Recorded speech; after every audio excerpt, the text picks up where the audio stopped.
Hello, कैसे हो? आज हमारा संडे क्लास सिलेबस 30। तो आज भी हम लोग बहुत सारा चीज सीखने वाले हैं, तो चलिए हम लोग देखेंगे।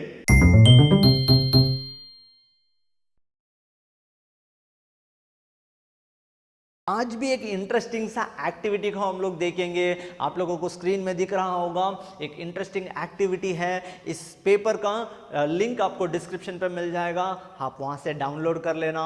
बहुत ही इंटरेस्टिंग क्राफ्ट टाइप है, इसे आप आपको बच्चों को देकर उन्हें करने के लिए आप बोल सकते हो। बहुत ही इंटरेस्टिंग रहेगा, बच्चों को थोड़ा एंजॉयमेंट मिलेगा। ओके, इस एक्टिविटी को जरूर आपके संडे क्लास में आप अप्लाई करना। इस पेपर का डाउनलोड लिंक डिस्क्रिप्शन बॉक्स में आपको मिल जाएगा।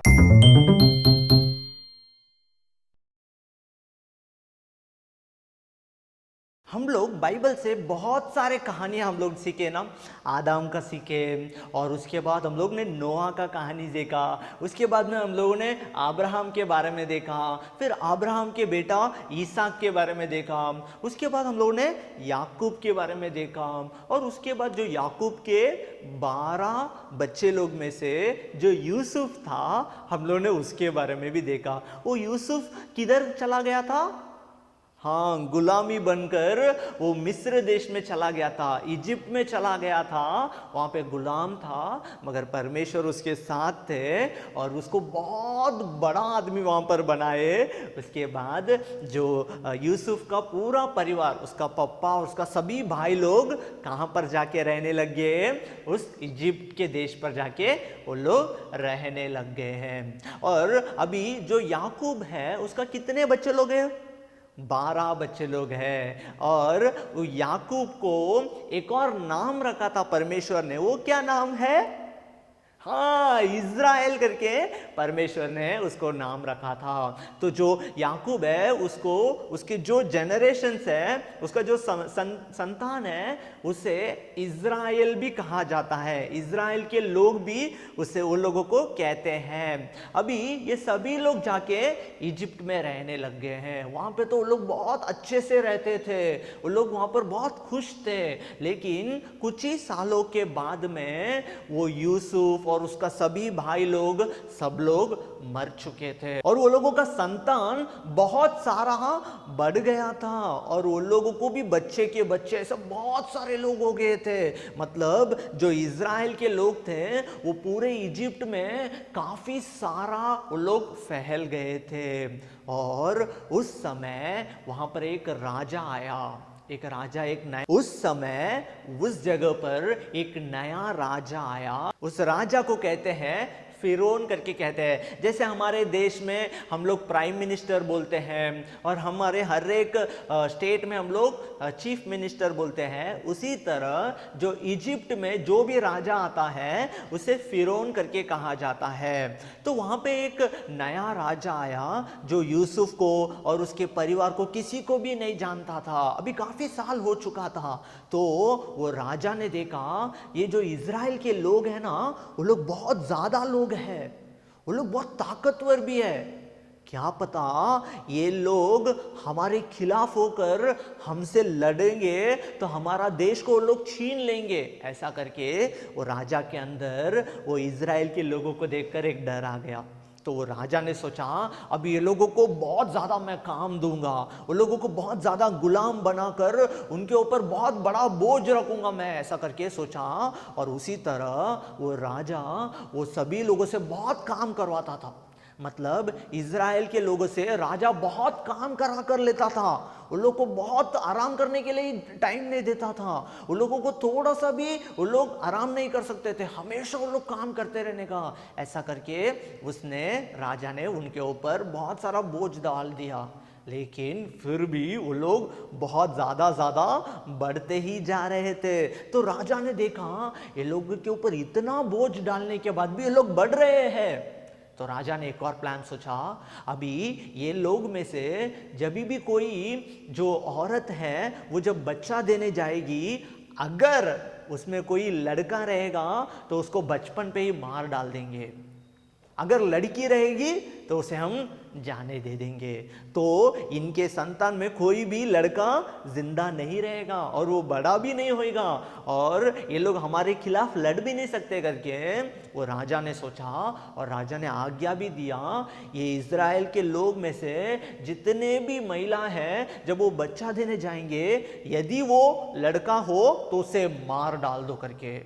तो उस समय काफी सारे बच्चों को मार भी डाला, लेकिन उसमें से एक बच्चा जो बहुत सुंदर था, अपने मम्मी को वो बच्चा देखकर उसको लगा बहुत सुंदर है करके, तो वो उस बच्चे को छुपा के रखना है करके वो उसका मम्मी ने प्लान किया और उसका मम्मी ने 3 महीना तक वो बच्चे को छुपा कर रखा। मगर उसके बाद उसे छुपाया नहीं गया, क्योंकि इजिप्ट के जो राजा है उसने आज्ञा दिया है कोई भी लड़का बच्चा मिला आपको तो मार डाल दो। तो बहुत सारे सैनिक घूम रहे थे, कोई लड़का है क्या, हर एक के घर पे जाकर देख रहे थे क्या यहाँ पे कोई लड़का जन्मा हुआ है, यहाँ पे कोई लड़का पैदा हुआ है करके वो लोग हर एक घर घर में जाके देख रहे थे। तो वो उसकी मम्मी को बहुत डर लगा, तो उसका मम्मी ने सोचा अभी तो मैं इसे अपना घर पर नहीं रख सकती हूँ, तो क्या करती हूँ, एक छोटा सा बक्सा लिया,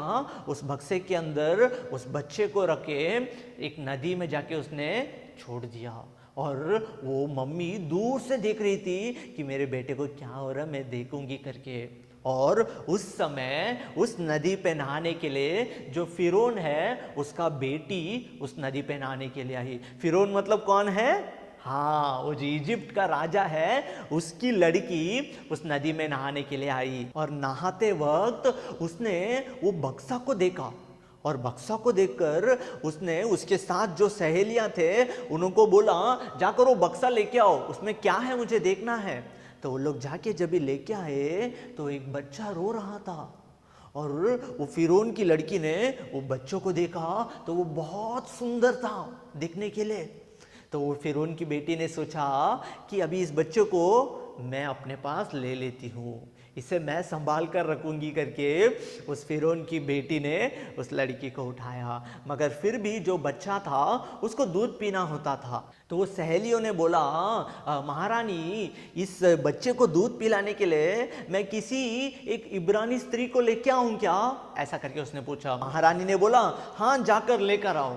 तो वो सहेली जाकर उसकी माँ को बुलाकर लेके आई और उससे बच्चे को दूध पिलाने भी बोली। और उसके बाद जब वो बड़ा हुआ वो बच्चा, तो वो औरत ने फिर से फिरौन के पास आकर छोड़ दिया, बोला अभी ये बच्चा आपके पास आप रख सकते हो, अभी ये दूध पीने का आदत को छोड़ चुका है करके उस बच्चे को उसके हाथ में दे दिया। अभी फिरौन के बेटी के पास वो बच्चा है और वो बच्चा राजा के महल में बड़ा हो रहा है। तो फिरौन की बेटी ने उसको नाम रखा मूसा करके नाम रखा। क्या नाम रखा?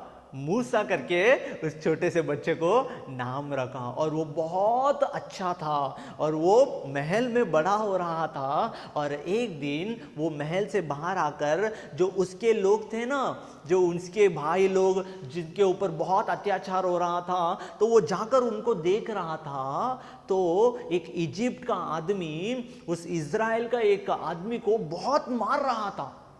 तो ये मूसा ने उधर इधर देखा और जाकर वो इजिप्ट का जो आदमी था उसको मारकर उसे दफना दिया। उसने सोचा ये किसी को भी पता नहीं चलेगा, ऐसा करके उसने सोचकर उसे मार के दफना दिया। अगले दिन फिर से जब वो बाहर आया महल से, तो 2 इज़राइल के लोग जो खुद के उनके लोग आपस में लड़ रहे थे।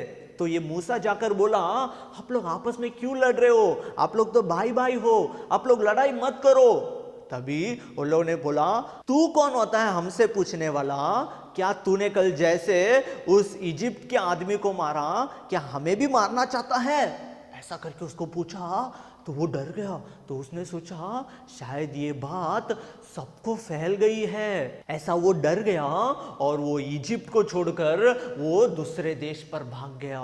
और ये बात उस फिरौन तक पहुंचा, राजा तक, और राजा ने भी उस मूसा को मारने के लिए प्लान बनाने वाले थे, तब तक वो मूसा वो इजिप्ट को छोड़कर भाग गया। अभी वो मूसा मिगान करके एक देश पे चला गया। उस मिगान देश में यतीरो नाम का एक याजक था, उसको 7 बेटी लोग थे। कौन था? हाँ, यतीरो नाम का याजक था। कितने बेटी लोग थे? 7 बेटी लोग थे।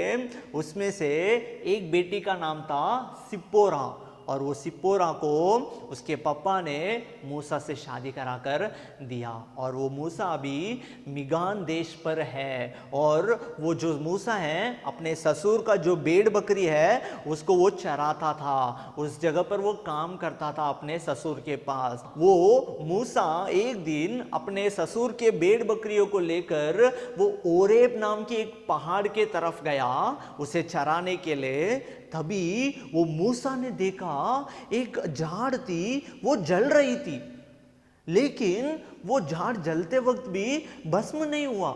आप लोगों ने झाड़ जलते हुए देखा है ना? जब भी वो जलता है तो वो क्या हो जाता है? पूरा राख हो जाता है, पूरा चूर चूर हो जाता है। लेकिन वो झाड़ जल रहा था मगर वो भस्म नहीं हुआ। और मूसा ने वो देखा, बोला ये क्या है, ये क्या है, ये तो बहुत आश्चर्य है करके मूसा उसके बाजू में जाकर वो देखने के लिए गया। तो परमेश्वर ने बोला, मूसा तू वहीं रुक, तेरे पैर पे जो चप्पल है उसे निकाल दे, क्योंकि तू जो जगह पर खड़ा है वो बहुत पवित्र है। और मूसा डर गया, अपना मुंह को उसने छुपा लिया। तब परमेश्वर ने मूसा से बात किया, बोला मैं तेरा पिता का परमेश्वर हूं, मैं अब्राहम का और इसहाक का और याकूब का परमेश्वर हूं। मैंने मेरे लोगों का जो चिल्लाहट है, जो इजिप्ट में रहते हैं उनका पुकार मैंने सुन लिया है। जो इज़राइल में मेरे लोग हैं उनके ऊपर बहुत बोझ डाल रहे हैं, वो लोगों को बहुत वो लोग कठिन काम दे रहे हैं, वो लोग उसे सह नहीं पा रहे हैं, वो लोग चिल्ला रहे हैं, उनका चिल्लाना को मैंने सुन लिया है। अभी उनको उस देश से मुझे बाहर लेकर आना है, उनके लिए एक बड़ा सा जगह देना है जहां पर बहुत अच्छे अच्छे चीज रहते हैं, और उन्हें बाहर निकालने के लिए मुझे तेरा मदद चाहिए। तू उस देश में फिर से जाएगा और वो फिरौन का जो राजा है वहां पर जाके उसके सामने खड़े रहकर तू मेरे लिए बात करेगा। मूसा वो सुन के डर गया। मूसा कहां से भाग के आया? इजिप्ट से। और किससे डर के भाग के आया? वो फिरौन से डर के भाग के आया। अभी परमेश्वर बोल रहे हैं तू फिर से उसी देश में जाएगा और वो फिरौन के सामने तू मेरे लिए खड़ा रहेगा। तो मूसा ने बोला, नहीं नहीं परमेश्वर, मैं नहीं जाऊंगा, आप किसी और को भेज दो ना। हाँ, मैं तो बोलने के लिए भी मुझे बराबर से आता नहीं है, और मैं बोलूंगा कोई मुझ पर भरोसा भी नहीं करेगा, और अपना मेरे खुद के लोग भी मुझ पर भरोसा नहीं करेंगे और बोलेंगे तू पका रहा है, तू झूठ बोल रहा है, कोई मुझ पर विश्वास नहीं करेगा, आप किसी और को भेज दो ना, प्लीज मुझे मत भेजो। और परमेश्वर ने उसको बोला कि मैं तेरे साथ रहूंगा, तू सिर्फ जा, सारा काम मैं करूंगा। लेकिन वो मूसा नहीं मान रहा था, बोल रहा था नहीं परमेश्वर मुझे नहीं जाना है, परमेश्वर आप किसी और को भेजो ना, किसी और को भेज दो ना जो अच्छा ज्ञान रहता है, जो अच्छा बात कर सकता है, मेरे से नहीं होगा, प्लीज किसी और को भेज दो करके वो बार बार बोल रहा था। देख तेरा भाई जो आरोन है वो तुझे मिलने आ रहा है, तो उससे बातें कर और तुम दोनों उस देश पर जाएंगे, वो राजा के सामने खड़े रहेंगे और बाकी सारा काम मैं करूंगा और आप लोगों को उधर जाना है करके परमेश्वर ने मूसा को बताया। इस मूसा के लाइफ से हम लोग एक चीज सीख सकते हैं, जैसे परमेश्वर ने मूसा के लिए एक योजना बनाया और उसी तरह परमेश्वर हमारे लिए भी एक योजना रखे हैं। परमेश्वर ने हमें इस दुनिया पर लाया है तो कुछ तो योजना है, परमेश्वर ने हमें जीवन दिया है तो कुछ तो योजना है, उस योजना को हमें जानना होगा। वो मूसा इनकार कर रहा था लेकिन परमेश्वर ने उसी को ही चुना और काफी सारे बच्चे मर रहे थे, मगर परमेश्वर ने उस मूसा को संभाल कर रखा। तो परमेश्वर अगर हमें संभाल कर रखा है, हमें एक जीवन दिया है, तो परमेश्वर का कुछ तो योजना जरूर हमारे ऊपर भी है। आज हम लोग उसको जानेंगे। अभी हम एक सुंदर सा वचन पढ़ेंगे।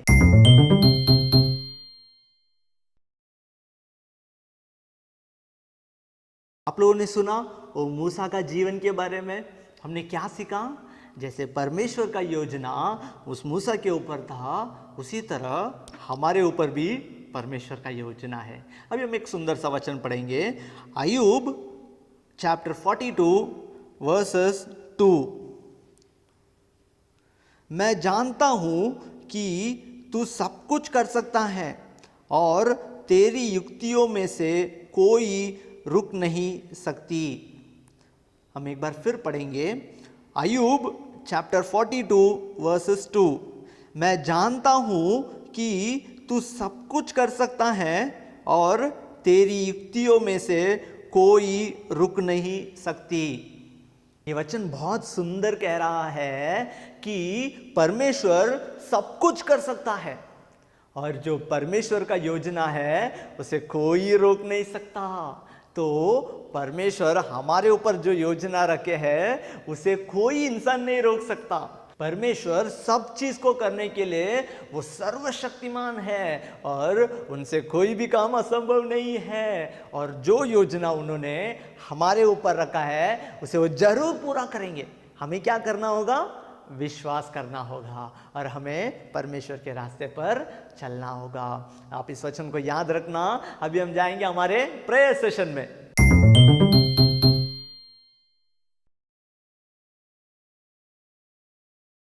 आज का मूसा के जीवन के बारे में आप लोगों ने देखा और वचन भी आप लोगों ने पढ़ा। आज हम लोग प्रार्थना करेंगे कि परमेश्वर आप मेरे ऊपर जो योजना रखे हो उसे आप पूरा करना चाहिए। आपने मुझे इस दुनिया पर जो काम से भेजा है उसे आपको पूरा करना चाहिए करके आज हम प्रार्थना करेंगे। ओके, सभी बच्चे अपने हाथ को अपने सर के ऊपर रखेंगे और आंखें बंद करेंगे और भैया के पीछे पीछे बोलेंगे, हे प्यारे परमेश्वर, आज हम प्रार्थना करते हैं आप जैसे मूसा के ऊपर योजना रखा था वैसे ही आप हमारे ऊपर भी योजना रखे हैं और आप सब काम कर सकते हो और आप जो हमारे ऊपर योजना सोचे हैं उसे कोई भी रोक नहीं सकता। इसलिए आप हमारे लिए जो भी योजना सोचे हो उसे पूरा कर देना और हमेशा हम आपके ऊपर विश्वास रखने के लिए मदद करना। ये छोटी सी प्रार्थना यीशु के नाम से मांगते हैं, आमीन। आप लोगों ने देखा आज का सिलेबस बहुत इंटरेस्टिंग था ना। हमारे ऊपर भी परमेश्वर ने क्या रखा है? योजना रखा है। मेरे ऊपर भी रखा है, आपके ऊपर भी रखा है। हमें क्या करना होगा? विश्वास करना होगा और परमेश्वर के रास्ते पर चलना होगा और परमेश्वर ने जो सोचा है उसे जरूर पूरा करेंगे करके हमें हमेशा विश्वास रखना होगा। ओके बच्चों, इस संडे क्लास सिलेबस को आप आपके फ्रेंड्स के साथ जरूर शेयर करना और प्रेयरफुली इसे आप आपके संडे क्लास में अप्लाई कर सकते हो। हम अगला हफ्ता एक और सिलेबस के साथ मिलेंगे। तब तक बाय।